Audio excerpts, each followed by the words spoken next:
We will hear from 3 speakers, and I will introduce them each when their time comes. But just so you know, Trace English will start, and then Flora Sandoval with Siri, and then Scott Coverdale with Chirpa, Community Home Repair Projects of Arizona. These are folks who've got hands-on experience in all kinds of ways, things housing.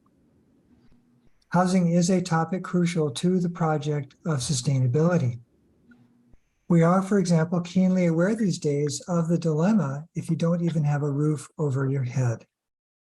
And when this is one person's condition, of course, it's their sustainability issue. When it's many, many people, it becomes a community sustainability issue, and that's where we are now.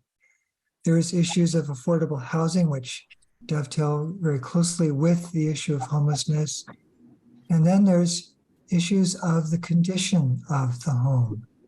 In terms of your green profile, there's how well you are using energy or not. Maybe you're wasting energy. Maybe you've got unhealthy chemicals in your home. There are so many ways we can think about housing and sustainability. Today, we're going to look at aging housing. Can we keep our aging houses instead of throwing them out and starting anew, which is itself quite expensive at many levels? But how are we going to afford taking care of our aging housing stock? As I mentioned before, we will have 3 speakers. They will each have 10 minutes to give their input on the issue. And they'll have 3 different perspectives. At the end of each person's talk, we'll go right to the next one, 10 minutes each. I will be the timekeeper, so just to know, I'll be waving my hands or holding up a red card when you get close to 9 minutes. I'm encouraging each of the speakers to think of a question you'd like to ask of one of the others. That will be our lead into the question and answer for everybody else who is here. We will adjourn approximately 7:15, sometimes a few minutes earlier, sometimes a few minutes later. But let's get going. I would like to warmly welcome Trace English, who's a co-founding member of the Sustainable Tucson organization, started in 2006. I think around the time everybody saw The Inconvenient Truth, and we all realized, oh, we need to do something to avoid too much inconvenience. And we're still rousing more people to the cause. Trace is a longtime property owner. He owns a few small properties that he takes care of, and people get to rent and live in them. So he's got hands-on experience looking at what happens to decaying house structure. And he is also a member of the board of directors of Sustainable Tucson. So Trace, I'll start the clock, and we are all ears. Okay, let's see if I've got the right screen to share here.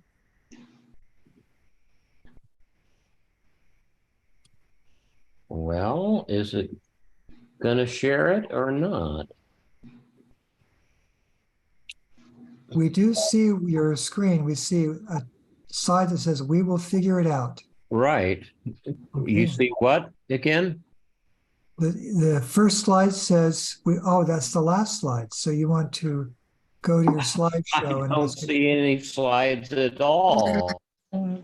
Yes, this has happened before with Zoom. If you can just know that we can see it, and if you choose the slideshow option, then we'll see a bigger picture and not all the extra things. Okay, let's see. Can you see that? Nothing has changed. If you go to the tab at the top. Well, I'm going to stop sharing and try again. Okay. And I think we need a few people to unmute themselves.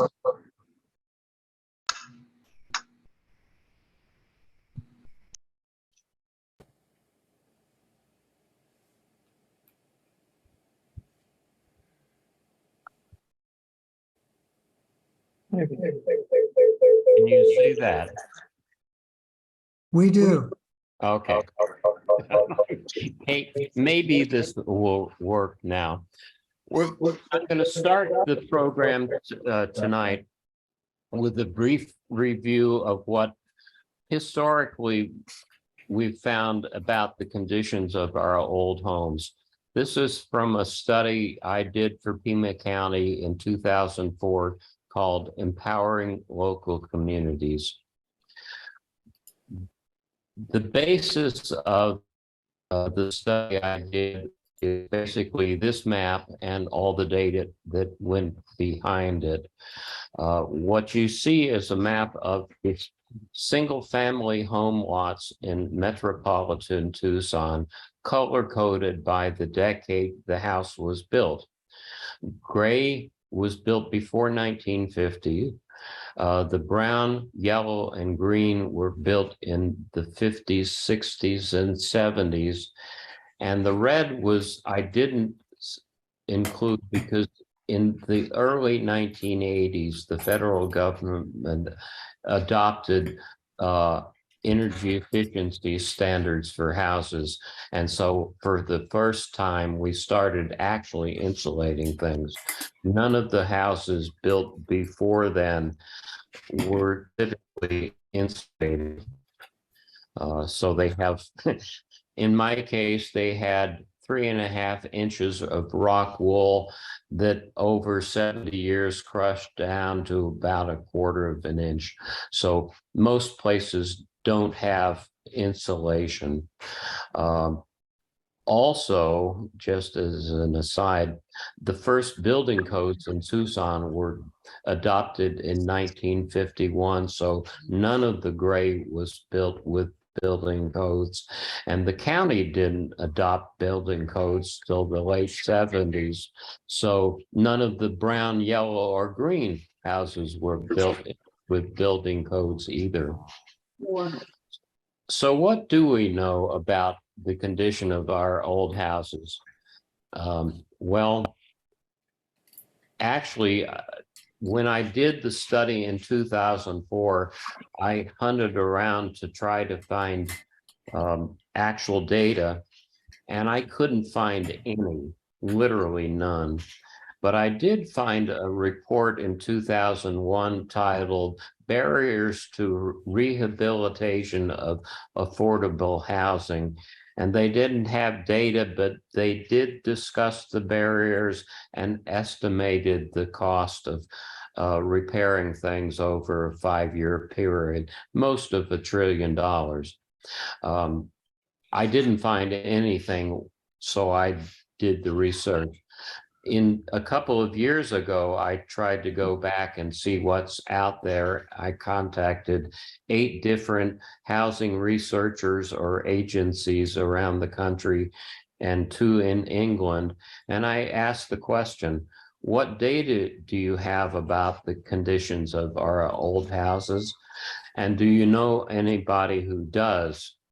Their answers were uniformly no and no. No housing agency or researcher had any data or knew of anybody who did. Also, at the same time, when I was trying to find stuff, I finally found this thing from the 2008 Arizona Town Hall, which was on housing. And I found this interesting information about our old houses and their condition and such. And when I finally tracked down the original source of the information, it turned out to be my report from 2004. So literally, the only information I've been able to find in 20 years is this research. So take it for what it's worth. One thing we can say with certainty is that whatever the problems are, they're going to get a lot worse. Somebody's not muted. When I did this study in 2004, there were only about 25,000 homes in all of Tucson that were over 50 years old. by the end of this decade, we're going to have 200,000 of them.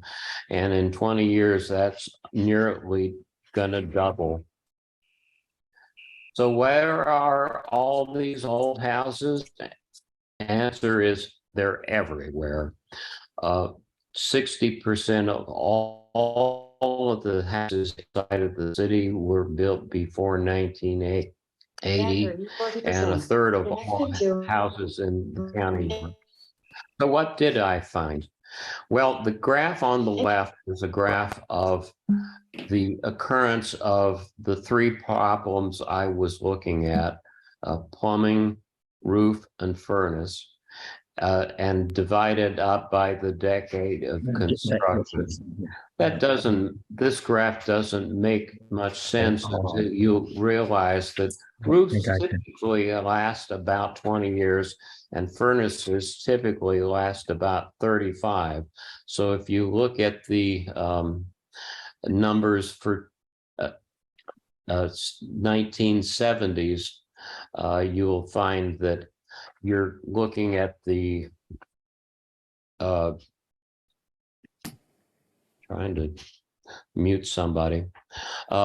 You'll find that you're at the end of the second, in 2004, you're at the end of the life of the second roof and the first furnace. And that's what you're seeing with these graphs. The graph on the lower right is the same information, but divided in two ways. The purple line at the top is the rate of a problem and divided by low, medium, and high income. The peach line is the frequency of multiple problems. From my perspective, when I look at the purple line, I see a similar rate of one problem, independent of how many of what the income of the family is. But if you look at the peach line, the low and medium income families have about the same rate of multiple problems, but upper income families have considerably fewer instances of multiple problems.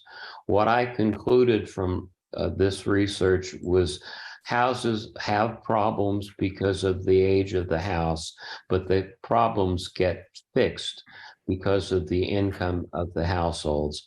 That's not surprising, but it's important because it means that being middle income in Tucson isn't good enough to be able to fix a problem when it occurs. Now, how to go to the next one.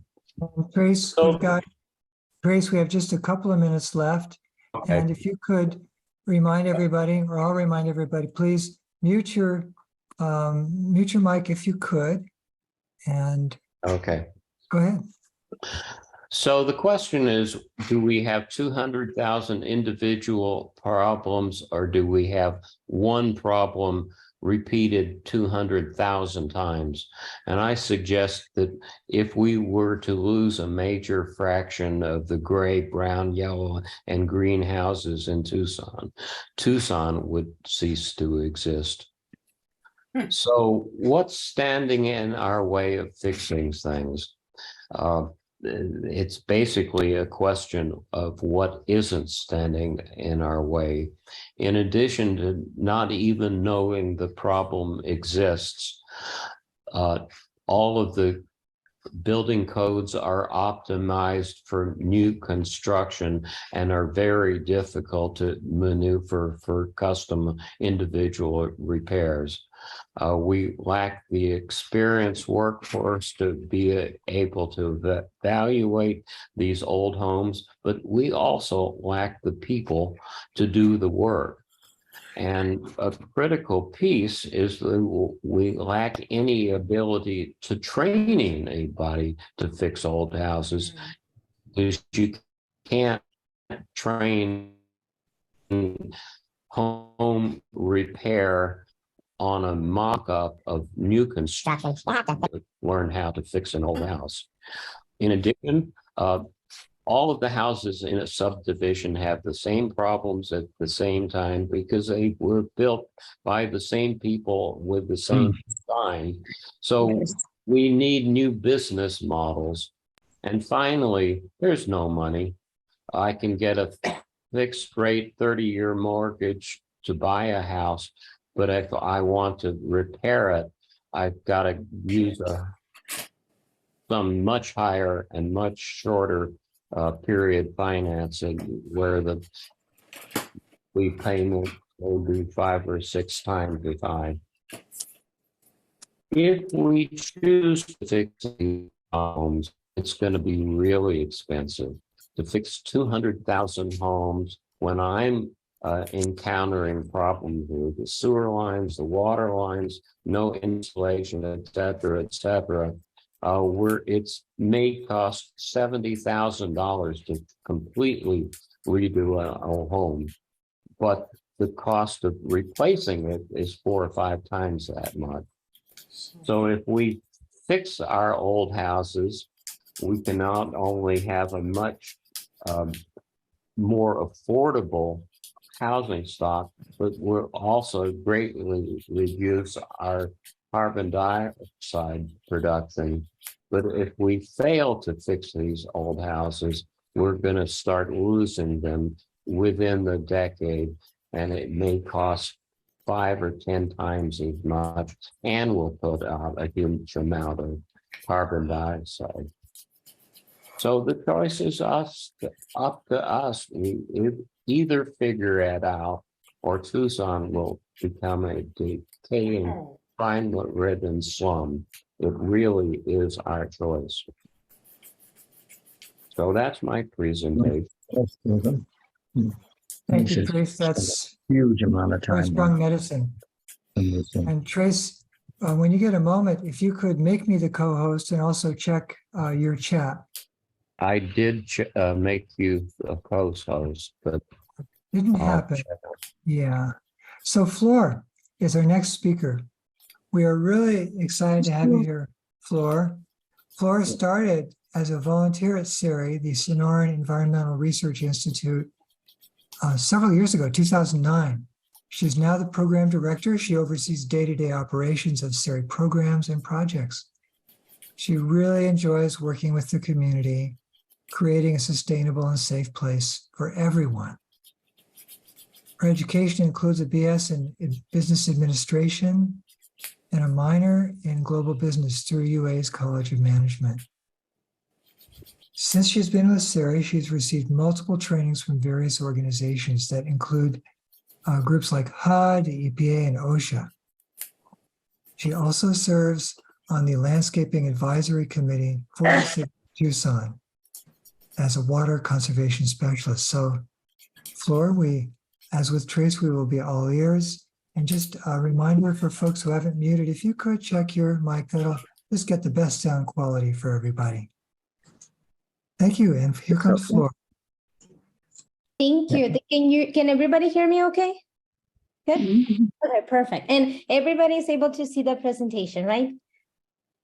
Perfect.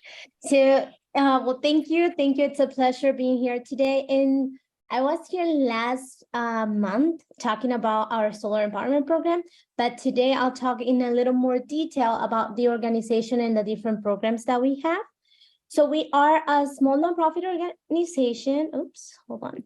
Yes, located in Tucson, Arizona. We've been around since 1994, and we focus primarily on working with low-income and minority communities through the Southwest. We're based in Tucson, but we have done work in Nogales, Tubac, Sahuarita, and in multiple different locations. We have different programs within the organization, and we have developed most of our programs. So whenever we're out in the community, we see a need, we're visiting homes, talking with the residents, and we see a need, we try to see or seek funding to see if we can bring a program to the community and implement it, basically. So here are some of the programs that we have. We have a business assistance program. We're working with auto shops and beauty salons to help them reduce the VOC levels at the workplace to have a safer environment. And we also have a Fair Housing Initiative program where we're providing fair housing education. We have workshops in English, Spanish, and we have information available in multiple language. We also have a fair housing hotline. So if anybody is having fair housing issues or suffering fair housing discrimination, they can call us and we will provide them resources.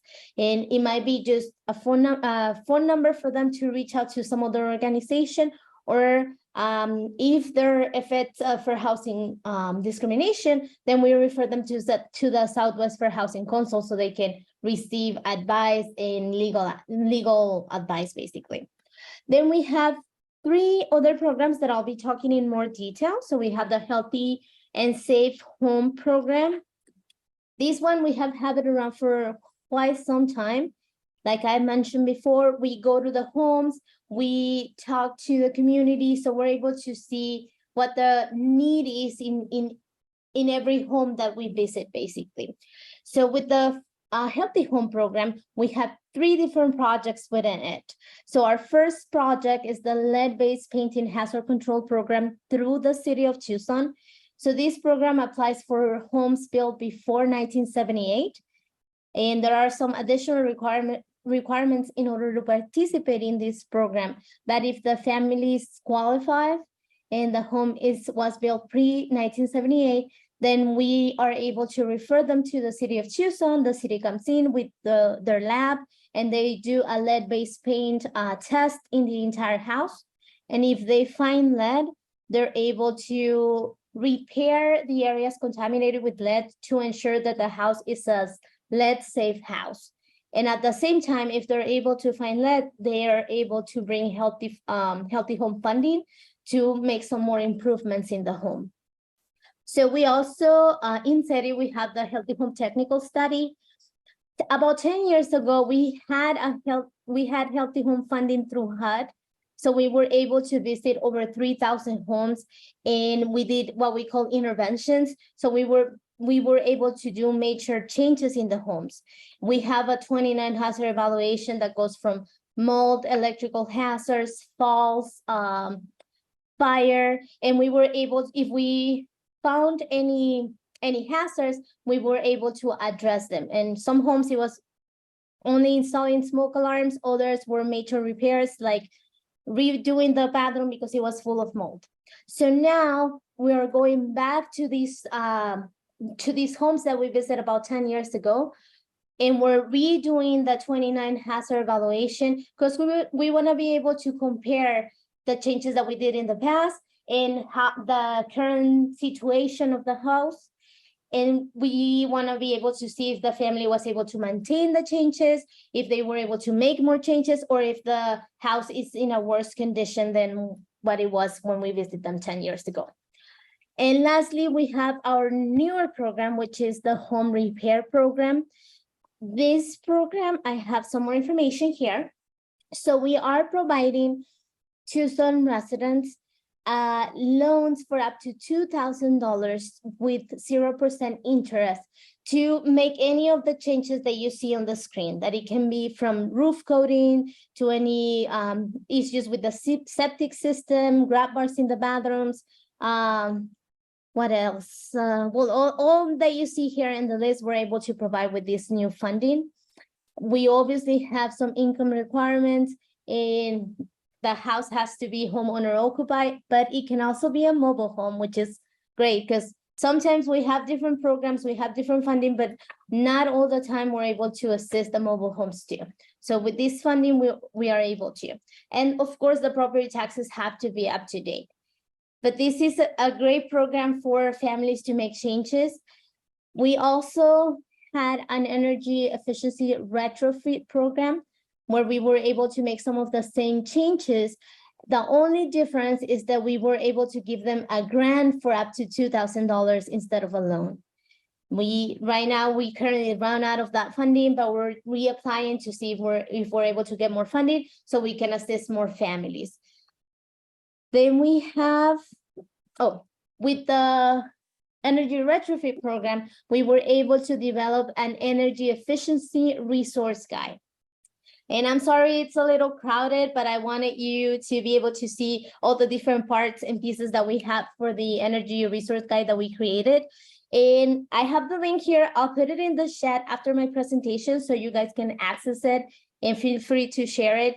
But basically what it is we did a research of the different programs that are available within the city, and we have them all here for energy retrofits. And as you can see, obviously we have all of our programs.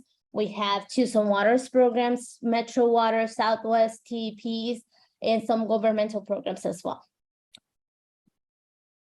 Then we have our water conservation program. We have been doing rainwater harvesting for over 6 years now. And this program started as a pilot program with 17 families only. So we saw Tucson Water, as you might be aware, has had a rebate for a while for everybody to get their water harvesting systems, and then you can apply and get a rebate, but that was not the situation for low-income families. So they were not able to pay or cover all the upfront costs for rainwater harvesting, and they were not benefiting from the rebate. So we did a pilot program to pay for all the upfront cost of these systems, and then get the rebate from Tucson Water. And then if there was a remaining balance, we were giving loans to the families so they were able to acquire their rainwater harvesting systems that way. And right now it is an established program, and we are partnering with Tucson Water on this one. So we're able to provide more than loans. We are providing grants for up to $1,000 for rainwater harvesting. And on top of that, families are able to get their rebate from Tucson Water. And if there is a balance remaining after that, then we give them a 0% interest loans for up to $2,000 for up to 18 months. So I'm talking about this one in great detail because I think it is a great opportunity for the community to copy something like this into another program, into a home repair program. So like I mentioned before, the HORT program or the home repair program, it's a new program that we're implementing, but hopefully one day it can be an established program just like our rainwater harvesting program. And with this, under our water conservation programs, we also have a new gray water program, because again, Tucson Water has had a rebate program for a while, but not many low-income families are benefiting from it. So now we are able to provide grants for gray water for up to $500 and loans for up to $500. And the clients are still able to receive up to $1,000 from Tucson Water for getting a gray water system in their homes. And also, this is also another new program, which is the high efficiency clothes washer program. So Tucson Water has a rebate for anybody that wants to replace their clothes washers. But now with our low income program, we are able to get those washers to our clients, and they are only paying $200 total for their clothes washers. Obviously, they have to meet Tucson Water requirements. All of our water conservation program or all of our water conservation projects are with Tucson Water. But yeah, so this is a great program for the community that I'm hoping that one day we're able to copy this program and implement it with other programs. And I'm almost running out of time, but I'm almost there. Okay.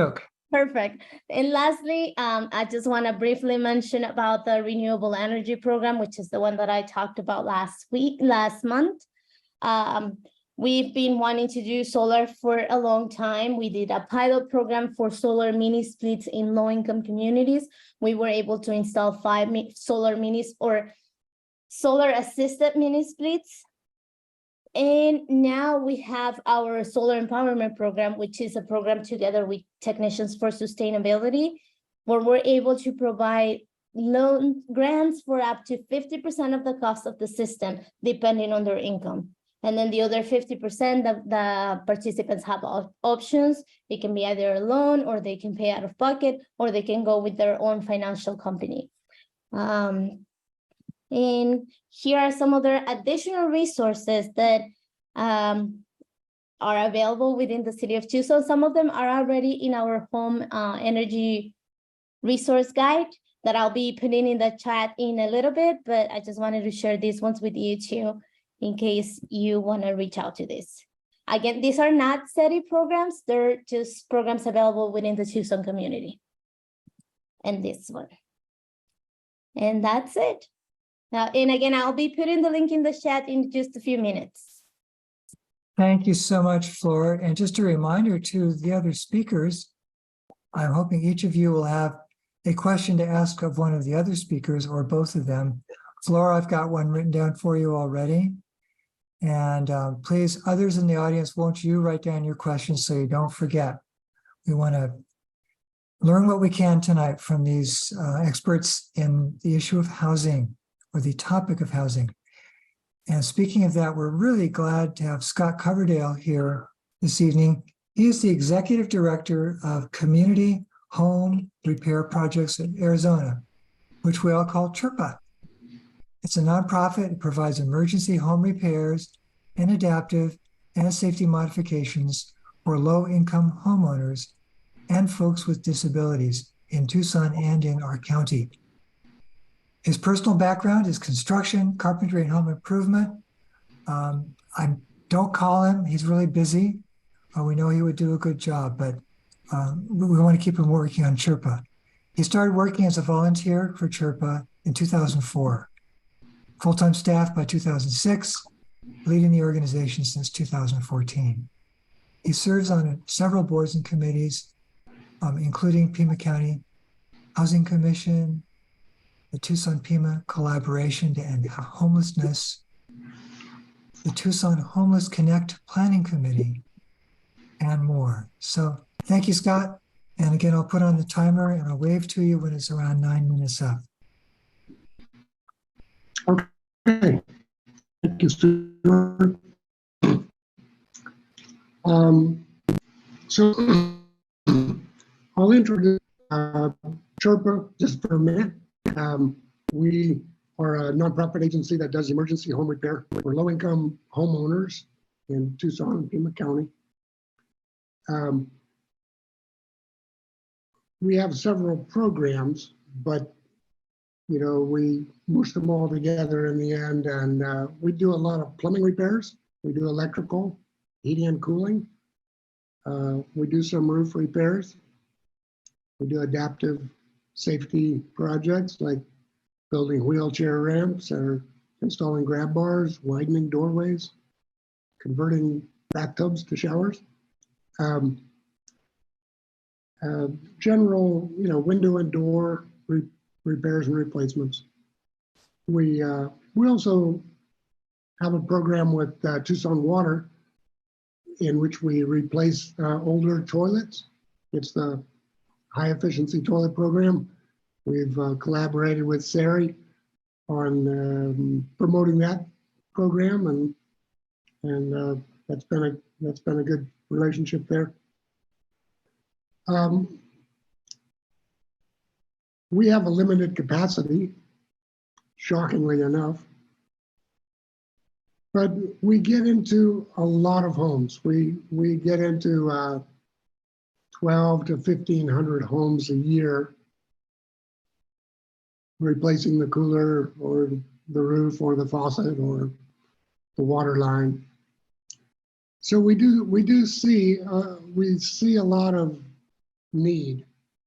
And I'll say that, well, what Trace asked me to talk about was the needs that we see in older homes in Tucson, kind of the invisible issues that older homes have, the things that are under the floors and behind the walls and in the crawl spaces and underground. So, as Trace also said, every home is different. There are some 70-year-old mobile homes that are in much better condition than some 15-year-old site-built tract homes. we're not naming names, but some builders are better than others. But entropy is alive and well in Tucson. So things decay, they fall apart. Technology changes. We've had a long history in this town, and the materials that we use to drain waste water, for example, in 1910, it was cast iron and clay. It became galvanized steel. It eventually evolved to PVC and ABS pipes. That's true also for septic and sewer lines. And Trace was telling me about a project that he's taken on recently to replace several sewer lines and some property that he's responsible for. Our water supply has also evolved. In 1910, you could get a lead pipe at the hardware store, and you can't anymore, thankfully. But it went from lead and steel to galvanized pipe. Galvanized pipe was great for about, 50 years or 60, but if it's 70 years old and it's in the dirt, you're gonna have problems with that thing if you haven't already. We also, came up with copper in the 1950s. Of course, some builders kept using steel. But copper is great, but it has some issues also underground in our alkaline soils.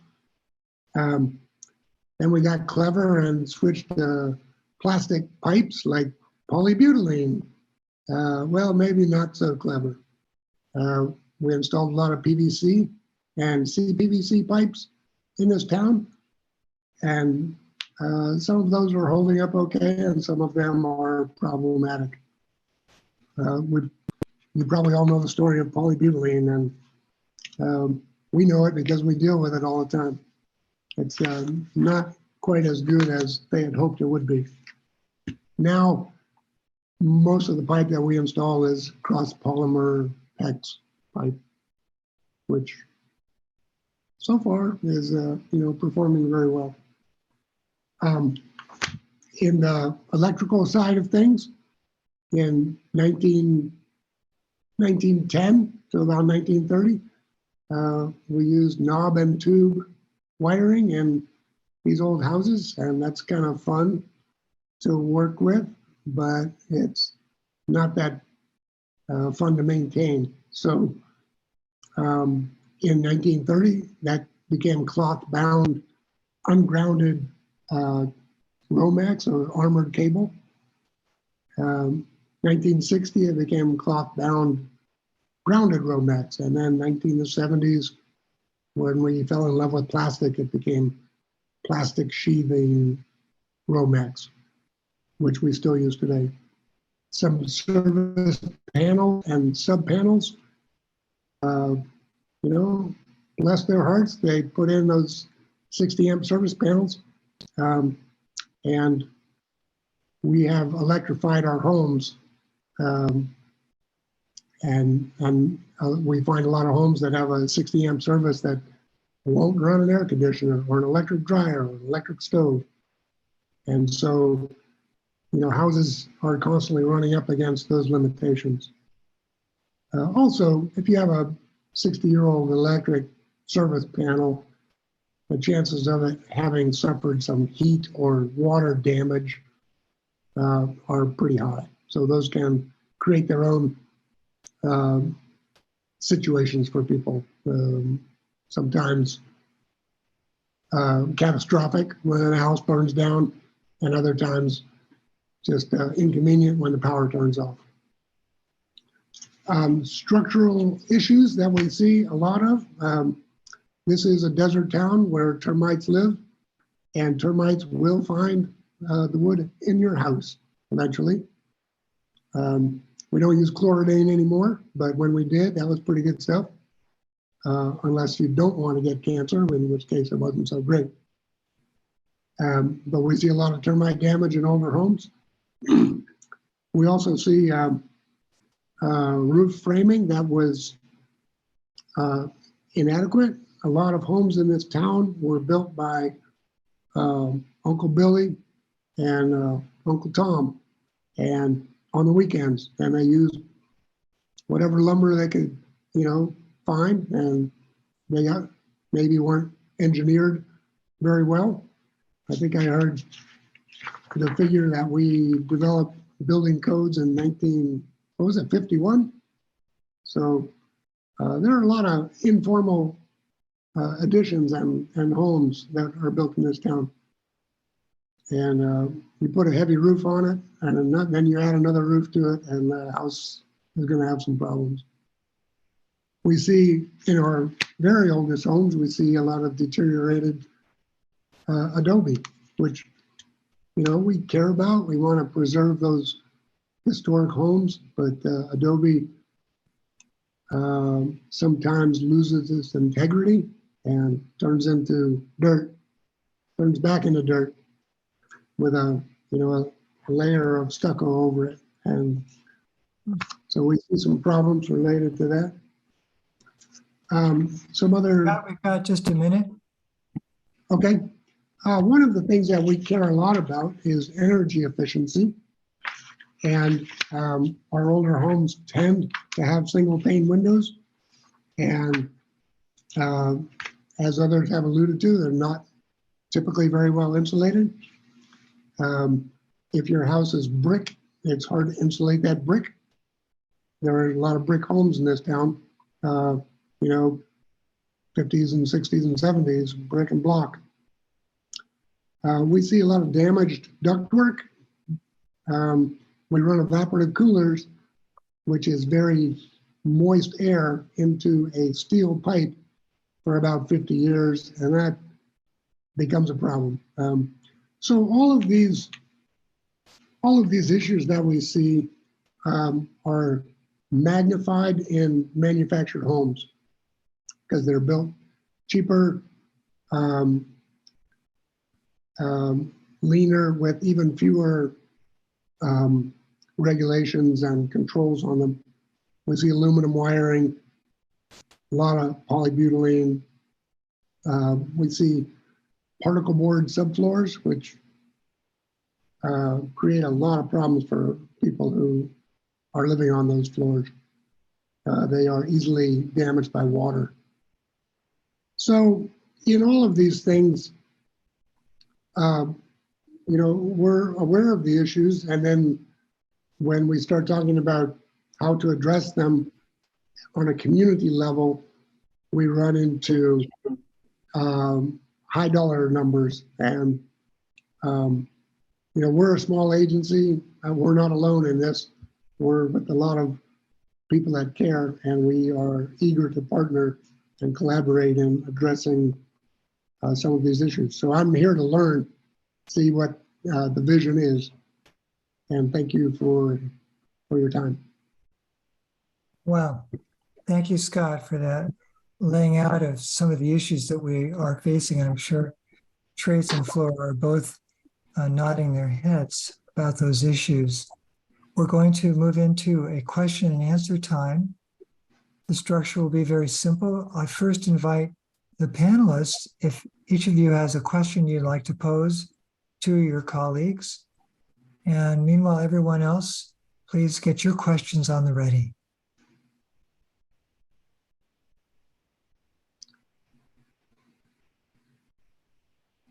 I had a question for Floor. I'm curious about the rainwater harvesting program, and in your pilot study,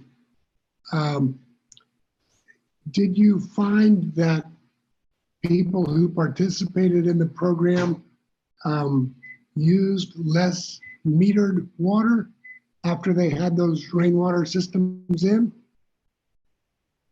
So that's an excellent question. But unfortunately, that's one of the things that we tell the participants that they're not necessarily going to use less water. And part of the issue is that because they have the cisterns, they think they have more water and they tend to water their plants more. That's what has happened in the studies that we have conducted.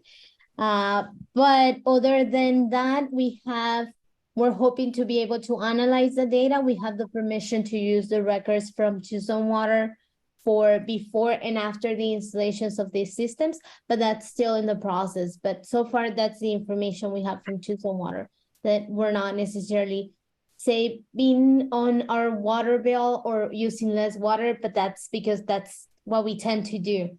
Instead of watering, we tend to water more our plants. Okay, thank you. Okay. Go ahead, Trace. Let me just real briefly give a little bit of something here. I mentioned that one of the barriers is the lack of any training facilities. So Stuart and I and several other people here tonight have begun working on a program called Green Retrofit 2. It's based on a project the city did 20 years ago, over 20 years ago, called the Midtown Green Retrofit Program. And what they discovered was if you have a small amount of money and offer it as a matching stipend for homeowners, that they were able to generate for $250,000 of subsidies, they were able to generate $750,000 of private investment in people's homes. So that's a model that I think has a lot of merit, because if we really are talking about $12 billion, the city and county obviously don't have anything like that, but they could provide a graduated subsidy. But what the Green Retrofit 2 program would do is it's a partnership between the city and county, Pima College, Primavera, and Sustainable Tucson, and we've applied for a grant. If we get that grant, what we'll be doing is taking the project houses of the city and county and using those as training facilities to teach people how to fix our old homes. Some of the outputs of the plan, if we get the money, would be to extend the survey I did 20 years ago to get a much clearer picture about actual conditions. Pima College would develop a library of best practices that could be shared with other training programs around the country. And one of the responsibilities Sustainable Tucson will have if we get the grant is a community engagement program. And what we proposed is a combination of two previous efforts Sustainable Tucson has tried. One is building resilience by building communities, which tries to encourage people to get together with their neighbors and do things to improve the neighborhood, and in process get to know the people around you, so that in the case of an emergency, you're not surrounded by strangers. And Sustainable Tucson 2045 is a recent program to actually help people envision a sustainable Tucson, and we would apply that, allow people to apply that to their own neighborhood. So I'm looking for people who want to work on that aspect of the thing. So I put my email address up there in case anybody is interested in joining us, it's a great opportunity to actually help neighborhoods get more neighborly. So that's all I wanted to say at this point. Thank you, Trace. And I'd like to open now to the other folks who are here tonight. I'll start with the question that Ariel put into the chat. She says, as the owner of a mid-50s house, how can I identify potential improvements? That's question one. Question two is, as a member of the community, how can I advocate for addressing the issue of aging housing infrastructure community-wide? Trace has given a bit of an idea on that. I'd love to hear from Scott or Flor if you have anything to comment there.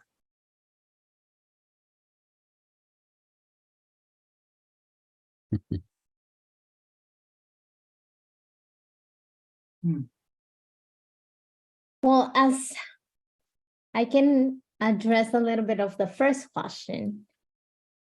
So, like I mentioned before, we have a 29 hazard evaluation that we might be able to assist you identify some of those hazards, but primarily it'll be, we get a lot of information from the participants because you're the one that lives in, we're the ones that live in the house, so we're the ones that are able to see our windows, if they need to be replaced, if they're single pane, if we're having any sewer issues, any problems like that, that we can easily address, or like the fall hazards issues that we have, or the electrical problems. Sometimes it's not something that we're able to just visually see. It depends on the family that lives in the house. And sometimes we even need more than that, because we need an expert that's able to go and see even behind the walls to see what's going on, the materials that the house were built to see if there's anything that they can improve or change. Tres or Scott, do you want to add anything about it?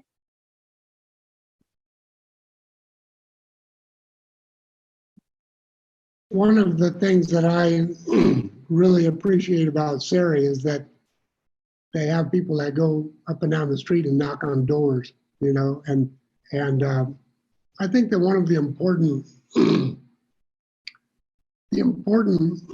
issues that we have to deal with is to identify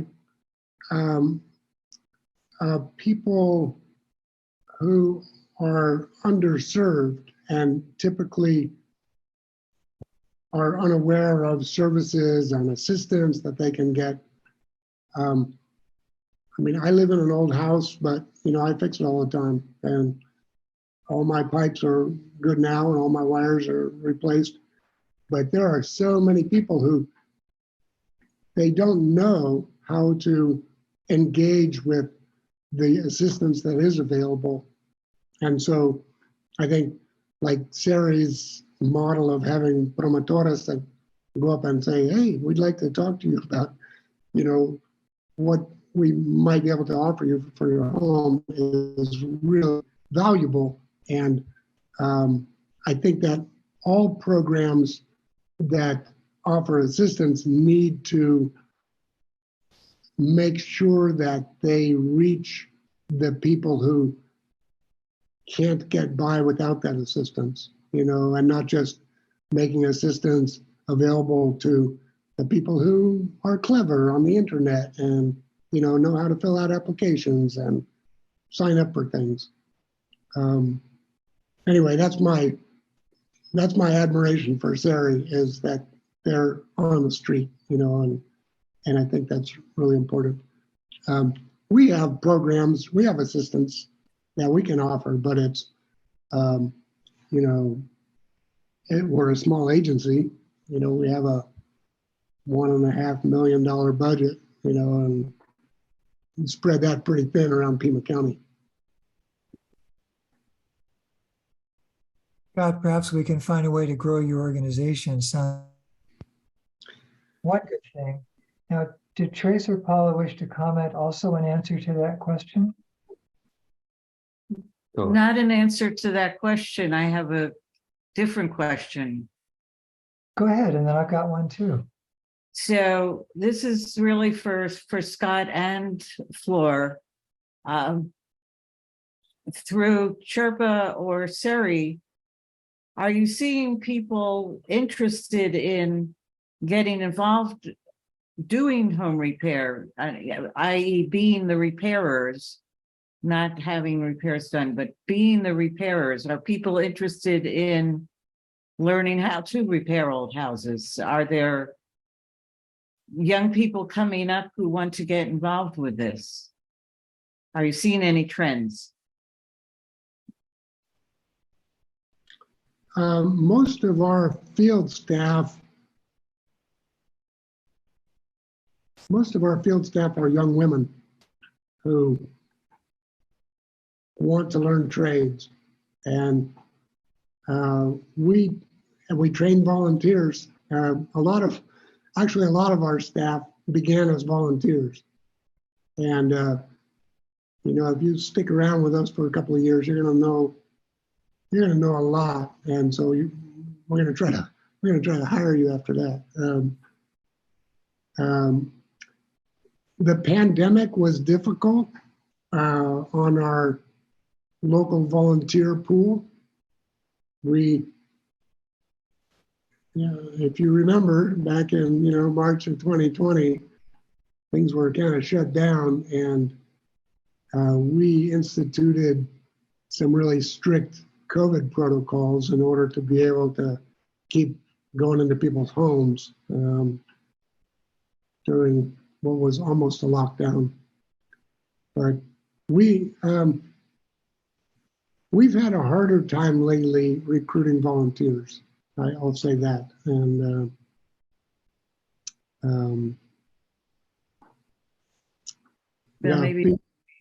yeah. For us, we have a volunteer program, and every so often we do volunteer training, but it's primarily to give out resources in the community. We don't do any work at the house other than installing the smoke alarms. In the past, we have installed grab bars, but we usually use Sherpa to assist us with the grab bar installations and things like that. So we also visit our community tends to be an elderly community. So they're not doing the changes or the improvements in their homes because they're not able to most of the time. But yeah, that has been the experience that we had. Okay. So we need to replicate Chirpa many times. That's one answer to Trace's charge to us all. Let's just multiply Chirpa and Siri while we're at it. Yes, absolutely. So I've got a question for Floor, because Trace has raised the very important question of, okay, how do we finance this? If we really have, I think it's 200,000 homes at risk in Tucson, greater Tucson at this time, meaning that they're of that age where they're starting to break down in the ways that Scott described to us. Who's going to be able to afford that? Well, of course, you can't just have the city or the county start paying for everyone's repairs. So how are your loans different from what banks or credit unions do? And are they in fact a model that we could inspire more banks and credit unions to do? Well, our loans are a revolving fund. So we hope that the families will pay us back and we can use that same funding to be able to keep helping the community. And that's one of the things that we focus a lot when we're giving out the loans for our different programs, basically. So that's one way of doing it. But for example, for the solar program, those are much bigger loans, so we are not financing those loans to our clients. But because we work together with TFS, they're working right now with Clean Energy Credit Union, and they already have a partnership with them. So we are referring our clients to Clean Energy Credit Union for those loans. But however, that has been a challenge because Clean Energy Credit Union, it's an online banking, and we have a big community that do not have internet access, so they're not able to easily apply. We've been accommodating and helping them fill out the applications and sending the paperwork, all of that, but there are a few things that they have to do by themselves that they're not able to. So we have been talking with some banks, and we're trying to set up a partnership with a bank. Actually, we're trying to see if there's anything we can do with Tucson IDA to have our participants go to a facility, because that's key. Sometimes we forget about that and we think that we can do everything by the internet, but we know that's not true for the low-income community, basically. And also because I've been asked a bunch of times that, but they have smartphones, and that's also not the case. Sometimes they use the flip phones. So that's something to always keep in mind and consider. And that's one of the things that we do with the different loans and programs that we run. But yeah, so for rainwater harvesting and for the home repair program, it's a revolving loan that, yeah, if families don't pay, we're not able to give any more loans out. But so far we have been successful with the rainwater harvesting. We have a low rate that doesn't pay back, but most of our families, I believe, trust us. They have that trust in us, in the organization, that they have been paying back. Flor, is that, and actually I'd like to hear Scott also. Is it worthwhile talking to our local banks and local credit unions about this idea and just seeing if they can all lean in a bit to this need for financing? One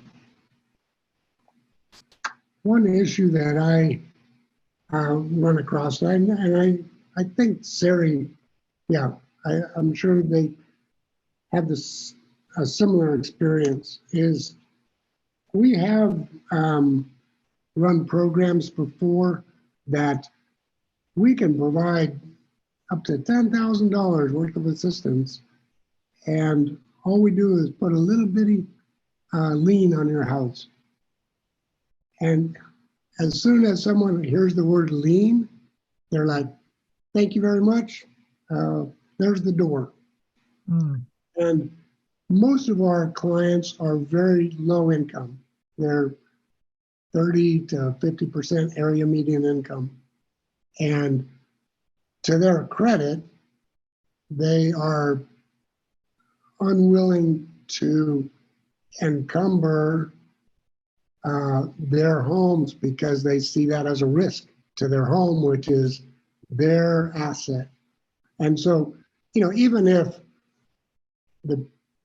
it's a forgivable loan or a forgivable lien or 0% interest and all this stuff, people tend to be credit averse, and not everyone, but we do run into that a lot when we have tried to run a program that includes a lien. So the work that we do on people's homes, we don't charge at all for. It's all grant-based. And if we can get the grandchildren out here to dig the trench for the new water line, we are all about that. But we don't ask clients to, pay for a portion or anything like that, because a lot of people, if you're living on $765 a month and you're paying $450 to rent your space in the mobile home park, you don't have $10 in the bank, let alone $1,000. So I don't know. Sari deals more with the loan programs, and they probably have a better experience finding applicants. But But in our experience, a loan or lien is out of reach for a lot of our clients who also tend to have poor credit and not enough income to support a repayment. They don't have disposable income. So that's my perspective. It's not the only one out there. I'm going to switch back to a topic that hasn't been discussed so far this evening. Ben asked a while ago about your opinions, your perspectives on composting toilets. Where do these fit into the sustainability project, and where do they fit into the empowering of the low-income homeowner?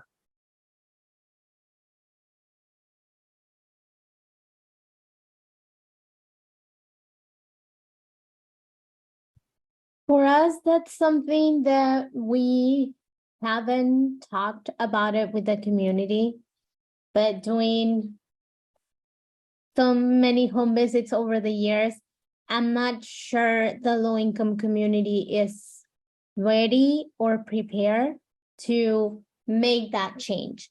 And I'm saying this because it was the same at the beginning for rainwater harvesting, that they didn't have the education, or we didn't have the education to make the decision. And that when we started with rainwater harvesting, we also wanted to start with rainwater. And we offer every single family that we offer rainwater, gray water. And the answer was always no. And this was about 6 years ago. Was no. I think it was a lot of lack of education. And right now, after 6 years of starting the rainwater harvesting, we're introducing rainwater into our program, and we're seeing much more interest. Many more people want to participate. And I think we're just where we were 6 years ago with the rainwater. That's where we are with the low-income community on composting toilets. That's my feeling based on the visit and the experience that I have had with SETI. Scott, I don't know your experience. We don't really have any experience with composting toilets. I mean, I personally am familiar with them, but we replace thousands of toilets. Actually, the one we install now is it's a Niagara Stealth. It uses 0.8 gallons per flush, and we replace any toilet for a Tucson Water customer who's eligible that uses 1.6 gallons or more. So a lot of the toilets that we replace are using 3.5 gallons. I mean, some are 5 gallons, but even the 1.6 we can replace now. So, and the toilet we use has been good. I think like floor. I mean, I would suspect that there would be an educational process. People in this country, more than any country, maybe. No, not any country, but we have an aversion to dealing with sewage. We don't want to see it. We don't want to smell it. We don't want to touch it. We like that magic handle that makes it disappear.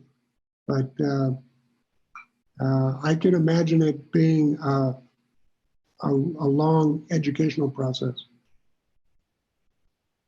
It's amazing how long composting toilets have been known in some communities. In Berkeley, California, the Integral Urban House in 1975 was put in the Clivus Multrum. And the toilet's upstairs, and down at the bottom, 18 months later, there's one little coffee can full of 2 years or 18 months worth of droppings, just down to one little coffee can, and doesn't smell. They've tested no pathogens, anything. And they still put it out under the trees instead of on the vegetable garden. But as you're saying, we do these things according to the readiness of those people who would be implementing, and the time will come. Chris, did you want to comment any further on this one? Not specifically on the composting toilets. I will say, however, that our focus on reducing indoor water use is kind of misguided, because any water that comes out of one pipe and goes back into the other is recovered. So we can use it again. It's the water that's used on landscaping that you use once. So it's important to begin to think of our water consumption in this city in terms of what we are consuming as opposed to using, because they're radically different. I did want to ask, go back to the issue of how we pay for things, because that's, in my mind, one of the biggest obstacles we've got. The current model of we provide subsidies for a small fraction of the population and everybody else is on their own is not a way to handle 200,000 homes in the city or 50 million homes nationwide. We're going to have to come up with fundamentally different approaches to financing, and there's actually a lot of them out there. One of the ones that I hope we will actually be able to pursue if we get this Green Retrofit 2 grant is that it's possible for a cooperative, a buying co-op of neighbors, since everybody's got the same problem at the same time or will soon, there's the potential for dealing with problems as a collective effort, either getting a single contract to say replace pipes or things like that, or a co-op could conceivably hire a company called an ESCO, which is Energy Services Companies, and they will actually not only design the energy conservation measures for a major project, they can actually finance it. So what these companies do, they will finance energy improvements and then take the savings for some number of years, and that's their repayment. We can have a similar thing developed by the city and county so that they will loan us the money in the form of a charge against your rates for water or sewer, and that gets paid back over a period of years. If it's a procedure called on-bill accounting, that obligation continues with your property, even if you sell it and move somewhere else. The new owners will continue to owe and pay that thing. So you can actually have the replacement of sewer lines, water lines, and other utilities like that. If Tucson and Pima County were to develop those financing programs, they don't do it, but they could. So that would be one example. And there's a number of others. A group called Cleveland Heights Home Repair Program managed to come up with a large multi-$100-million bond, and they deposited that in some of their local banks in exchange for a guarantee of low interest loans to their clients. So there's a bunch of different approaches. I think we have to recognize that none of the current approaches is going to be adequate to dealing with tens of millions of homes nationwide.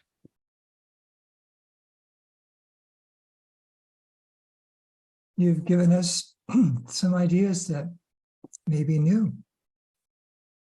And I'm seeing the time. It's about time to wrap up. So I would like to invite Flor, excuse me, and Scott, if you'd like to make a closing remark on something that you learned this evening or wishing that the world would learn this evening. And I think Trace gave us a nice picture of one creative avenue called financing. Flora? Sure. So, well, like I mentioned that I was going to share the resource. It's already on the chat, but I will make sure that my information is there too. I know I gave a lot of information on the different programs that we have today, but if you're interested in learning more about any of the programs, please feel free to reach back to me and I'll be happy to give you more information.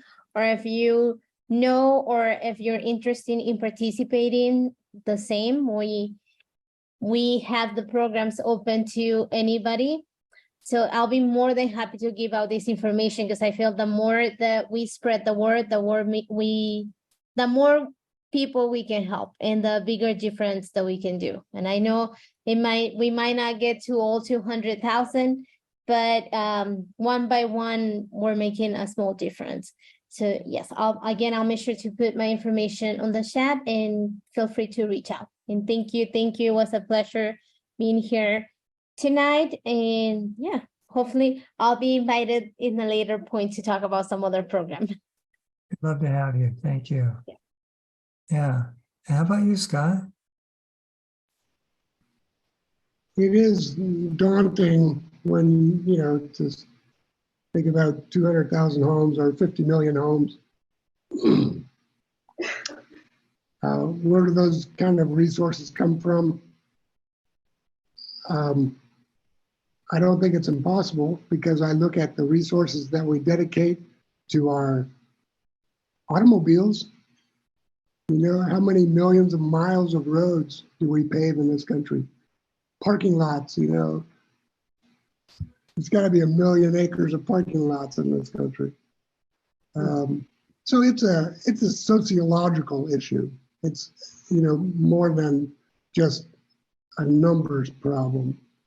I'm not here to talk politics. I read the newspaper and see what our military budget is. Oh, it's $850 billion this year.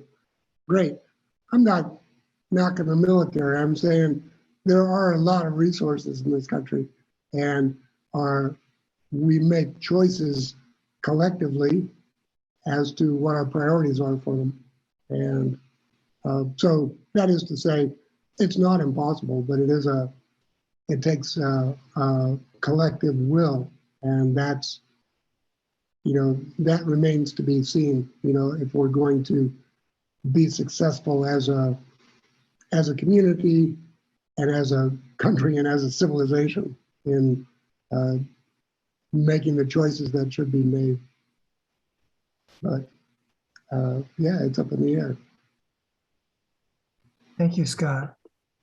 Stuart, I'd like to make one quick comment at the end here. One of the things that we've tried to do in the past, and I hope we can try again, is this idea of working with neighborhoods to build up the social capacity within the community so that they're able to do things together, whether it's purchase home repair services or planting trees. And if anyone would like to join us in that effort, please do. My email is trace, T-R-E-S, @sustainabletucson.org. So anybody who's interested, please contact me.